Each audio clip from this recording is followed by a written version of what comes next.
আপনারা নেতৃত্ব দিতে চান, আপনাদেরকে জনগণের মধ্যে যেতে হবে এবং সেখানে সাধারণের থেকে কাজের মাধ্যমে রাজনীতি করে অর্থনৈতিক উন্নতি সাধন করতে হবে। বাংলাদেশের প্রয়াত রাষ্ট্রপতি জিয়াউর রহমান কেবল একজন সেনানায়ক বা রাজনীতিক ছিলেন না, তিনি ছিলেন একজন দূরদৃষ্টি সম্পন্ন কূটনীতিক, যিনি দক্ষিণ এশিয়ার ভূ রাজনীতিকে এক নতুন দৃষ্টিকোণ থেকে দেখার প্রয়াস নিয়েছিলেন। একাধিক ইতিহাসবিদ ও কূটনৈতিক সূত্রের তথ্য অনুযায়ী তিনি 1979-80 সালের দিকে একটি আঞ্চলিক প্রতিরক্ষা জোট, যাকে অনেকে এশিয়ান ন্যাটো বলেও উল্লেখ করেছেন, গঠনের চিন্তা করেছিলেন। উদ্দেশ্য ছিল আঞ্চলিক নিরাপত্তা ও আত্মনির্ভরতা। জিয়াউর রহমানের মতে দক্ষিণ ও পূর্ব এশিয়ায় ছোট ও মাঝারি রাষ্ট্রগুলোকে পশ্চিমা বা পূর্ব ব্লকের উপর নির্ভর না করে নিজস্ব নিরাপত্তা কাঠামো তৈরি করতে হবে। বিশেষ করে 1970-এর দশকে ভারত পাকিস্তান বৈরিতা, চীন ভারত উত্তেজনা ও সোভিয়েত হস্তক্ষেপের প্রেক্ষাপটে তিনি মনে করেন ছোট দেশগুলোর স্বাধীনতা টিকিয়ে রাখতে হলে প্রয়োজন নিজস্ব সম্মিলিত প্রতিরক্ষা উদ্যোগ। এই ভাবনার মধ্যে বাংলাদেশ, শ্রীলঙ্কা, মালদ্বীপ, মালয়েশিয়া, ইন্দোনেশিয়া, নেপাল ও থাইল্যান্ডকে অন্তর্ভুক্ত করার একটি আনুষ্ঠানিক কূটনৈতিক রূপরেখা তিনি আঁকেন। জোটের মূল প্রস্তাবনা ছিল 3টি স্তরে। 1. সামরিক সহযোগিতা ও তথ্য বিনিময় চুক্তি। 2. আঞ্চলিক শান্তিরক্ষা ফোর্স গঠন। 3.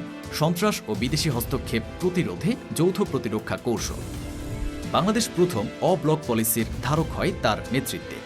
বিশ্ব যখন তখনও স্নায়ুযুদ্ধে বিভক্ত, জিয়াউর রহমানই প্রথম বাংলাদেশকে ইন্ডিপেন্ডেন্ট ফরেন পলিসি বা স্বাধীন পররাষ্ট্র নীতির পথে পরিচালিত করেন। তিনি রাষ্ট্রপতি থাকাকালে 51টি দেশে সফর করেন, যার মধ্যে আফ্রিকা, দক্ষিণ পূর্ব এশিয়া ও আরব দেশগুলোর নেতাদের সঙ্গে এই প্রতিরক্ষা জোট নিয়ে আলাপ হয়েছিল বলে জানা যায়। আন্তর্জাতিক প্রতিক্রিয়া। জিয়ার আঞ্চলিক জোট গঠনের উদ্যোগ পশ্চিমা ও পূর্ব দুই পক্ষই নজরে রাখছিল।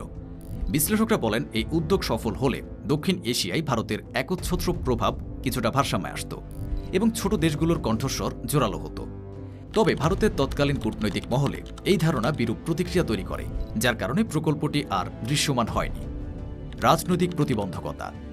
এই আঞ্চলিক জোট ধারণা বাস্তবায়নের পথে বেশ কিছু প্রতিবন্ধকতা দেখা যায়। ভারতের বিরূপ প্রতিক্রিয়া। দক্ষিণ এশিয়ায় ভারতের ভূ প্রাধান্য ক্ষুণ্ণ হওয়ার আশঙ্কা।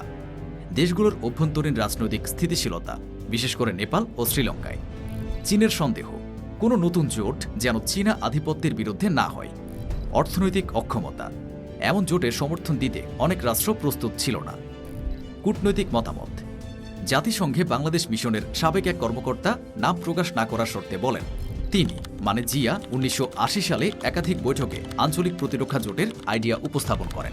তার হাতে একটি নন পেপার ছিল, যাতে জোটের কাঠামো ও উদ্দেশ্য সংক্ষেপে তুলে ধরা হয়েছিল। ইতিহাসের পাতায় হারিয়ে যাওয়া একটি অগ্রগামী ধারণা। আজকের ভূরাজনৈতিক বাস্তবতায় যখন কোয়াড, ব্রিক্স, AU-KUS এর মতো নতুন জোটগুলোর কথা শোনা যাচ্ছে, তখন জিয়াউর রহমানের প্রায় 4 দশক আগের আঞ্চলিক নিরাপত্তা উদ্যোগ ছিল সাহসী, দূরদর্শী ও সময়ের চেয়ে অগ্রগামী। একটি ছোট রাষ্ট্রের নেতা হয়েও জিয়াউর রহমান যে আঞ্চলিক ও আন্তর্জাতিক নিরাপত্তা কাঠামোতে স্বতন্ত্র চিন্তার জায়গা করে নিতে চেয়েছিলেন, তা আজকের প্রজন্মের জন্য অনুপ্রেরণার উৎস। এশিয়ার জন্য এক নিজস্ব ন্যাটোর চিন্তা হয়তো তার আমলে বাস্তবায়িত হয়নি, তবে তিনি তা ধারণ করেছিলেন সাহসিকতা ও প্রজ্ঞার সঙ্গে।